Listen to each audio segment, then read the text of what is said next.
أعوذ بالله من الشيطان الرجيم بسم الله الرحمن الرحيم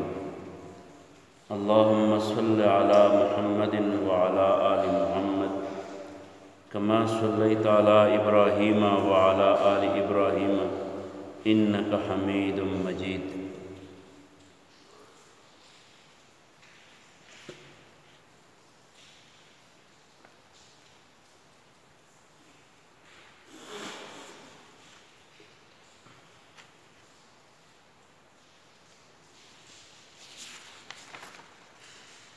وعن ابن مسعود رضي الله تعالى عنه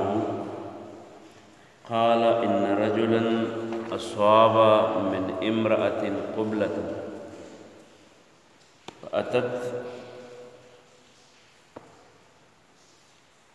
فأتى النبي صلى الله عليه وآله وسلم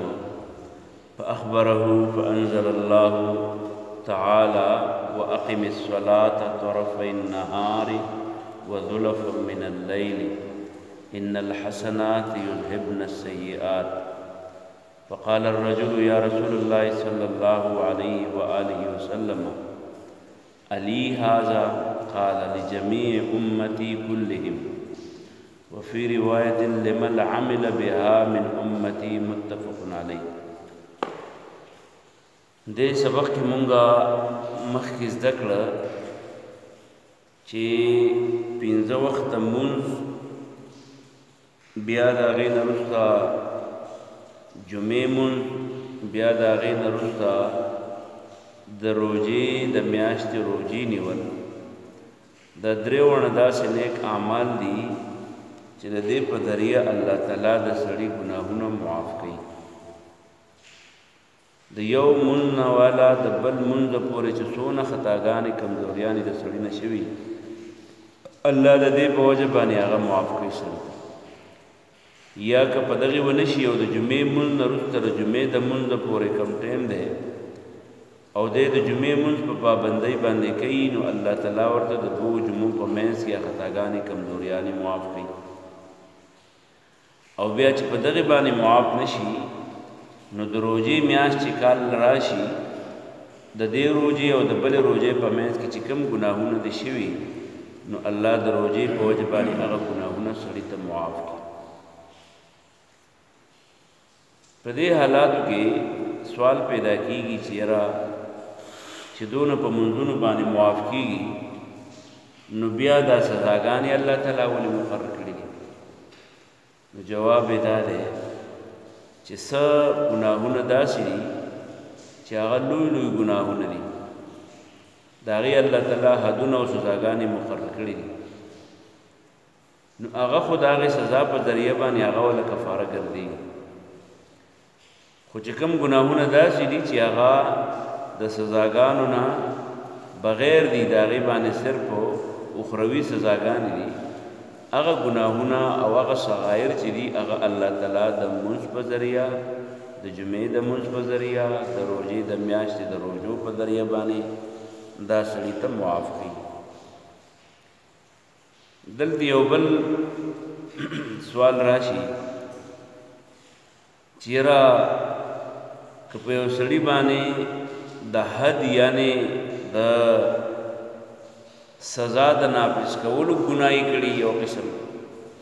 خو هغه په هغه شان باندې نه شوي څنګه چې په هغې باندې حد نه راځي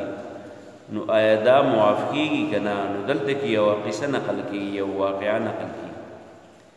یو سړی دی یو صحابي دی د رسول الله صلی الله علیه وسلم ملګری دی هغه یو ځلې په لار باندې روان دی ورپسې بل روایت کې راځي د بل صاحب خبر د کېدی شي وایي چې هغه رسول الله صلی الله علیه وسلم ته وایي یا رسول الله صلی الله علیه وسلم په ما باندې حد نافذ شوی دی حد یعنې ما له سزا راکړه د ما نه یوه ګناه شوې ده نو په دې یو روایت کې راځي رسول الله صلی الله علیه وسلم ته اړولې تپوس ونه غلی ناست او بل بیا په هغې بل کې بیا راځي چې هغه ورته تفصیل بیان کړو چې رسول الله صلی الله علیه وسلم ته یې وویل چې زه دکاندار یم کپړه مې خرڅوله یا مې بل څه شی خرڅاوه نو په دې دوران کې د ما خواته یو اغیستونکی ګاګ د زنانه په صورت کې راغو نو هغه زما سره چې کم مناسب څیز هغې غوښتو هغه په دکان کې نه نو ما ورته د خپل کور لارو خو چې هلته شته نو ما هغه داسې وچېړله لکه ښکل مې کړه نو هغې ما ته وویل د خدای نه نه دیږي ته لا د رسول الله صلی الله علیه وسلم ملګری یې او ته چې کوم دی داسې کې نو ویده ویرېدم خو زما نه خو دا ګناه وشوه نو د الله پیغمبره که دا زنایي که دا زنایي نو په ما باندې د زنا حد نافظ کا ځکه چې زما نه دا ګناه شوي نو رسول الله صلی الله علیه وسلم هغې ته غږ نه کوو بس هغه هم ناست دی رسول الله صلی الله علیه وسلم هم ناست دی د مونځ ټیم مونځ وشو چې مونځ وشو دا سړی بیا ناست دی رسول الله صلی الله علیه وسلم ته یا رسول الله صلی الله علیه وسلم ما تاسو ته وویې که نه فاقم علی حدا په ما باندې حد نافظ کا زما نه ګناه شوې ده چې پاک شم هسې نه چې د الله مخې له لاړ شم او بیا الله تعالی مې د جهنم په اور باندې پاک کړي یا الله مخکې په ما باندې حد نافظ کا اې د الله پیغمبره په ما مخکې حد نافظ کا چې دا سزا ماته معاف شي رسول الله صلی الله علیه وسلم ورته وویل ته زموږ سره په جمع کې نه وې څه نو هغه ورته یا رسول الله صلی الله علیه وسلم جمع کې ومه که نه نو هغه ورته وویل تا ته پته نشته چې کله سړی ګناه وکړي او هغه ګناه په شواهدو باندې د سزا مستحق شوي نه نو دا مونځ چې دی دا معاف کول کوي که نه نو چې تا زموږ سره مونځ وکړو نو بس هغه به درته معاف شوي الله به درته معافي کړي نو بیا څه علما لیکل کوي چېرې دا به یوازې دته معاف شوي که نه نورو خلکو ته راتلونکي زمانې کې به هم معاف کړي نو هغې وایي یاره دا خو په رسول الله صلی الله علیه وسلم پسې د مونځ خاصه ده د عام مولوي صاحب په مونځ کې به دونه زور نه خو دې سړي تپوس وکړو د پیغمبر علیه السلام نه چې ای د الله پیغمبره دا سزا یوازې دا معافي یوازې د ما دپاره ده ځکه چې د قرآن آیت په دغه ټیم کې نازل شو چې ان الحسنات یذهبن السیئات سړی چې نیکي کوي نو دا د سړي هغه ګناهونه ایسته رهځي نیکي وکړي نو د نیکۍ نه مخکې چې کومه ګناه شوي نو نیکي ځان له یوه نیکي هم شوه خو د ځان سره یوه ګناه مړي نو چې نیکي دې وکړه نو ګناه یې ویوړه نو دا آیت چې نازل شو نو دا د ما دپاره دا حکم دی که دا د ټول امت دپاره دی نو رسول الله صلی الله علیه وسلم ورله جواب ورکړو چې دا یوازې ستا دپاره نه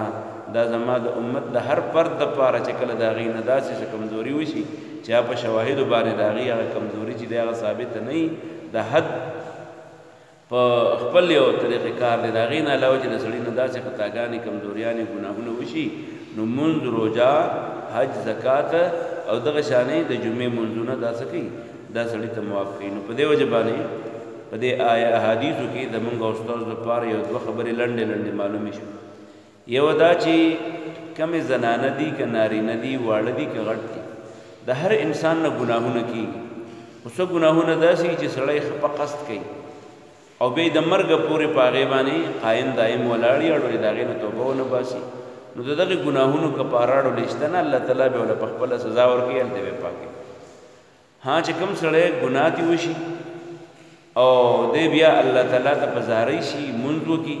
نو دا مونځ د ده د ګناه د معافۍ سبب ګرځېږي او توبه د ده د معافۍ د ګناه د معافۍ سبب ګرځېږي دویمه خبره دې زموږ استاد دپاره دا ثابته شوه چې کله د سړي نه څه ګناه وشي څه خطا تې وشي